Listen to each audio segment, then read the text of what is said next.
Magandang gabi, ako si Mystery Maven, at ngayong gabi, isang kakaibang kwento ang pag-uusapan natin, isang litrato na hindi kailanman dapat nakita.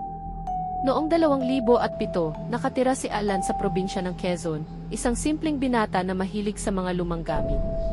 Isang araw, napadaan siya sa ukay-ukay at may nakita siyang lumang kamera, may gasgas, kalawangin, pero parang may kakaibang hatak. Binili niya iyon sa halagang 300 piso. Sabi ng matandang nagbenta, "Anak, huwag mo nang buksan ang film na nandyan." Pero syempre, curious si Alan. Pag-uwi niya, ginamit niya agad. Nagpicture siya sa paligid, ang bahay nila, ang aso, pati ang sarili niya sa harap ng salamin. Pagkatapos, nagpa-develop siya sa lumang Photoshop sa bayan. Kinabukasan, habang binubuksan niya ang envelope ng mga litrato, napansin niya agad ang kakaiba. May isang litrato na hindi niya matandaan na kinuhanan niya. Isang babaeng nakaputing mahaba ang buhok, nakatayo sa likod niya, sa mismong salamin na pinag-selfiean niya kagabi.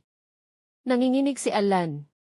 Sabi ng tindera, "Sir, lahat ng kuha niyo may kasama kayong babae sa likod. Sa bawat kuha ng kamera, may sandaling nakukulong. Pero paano kung ang nakuhang larawan ay kaluluwa ng nakakaraan?" Ako si Mystery Maven, at ito ang Voice of Mystery Files. Follow for more chilling tales that might be closer than you think.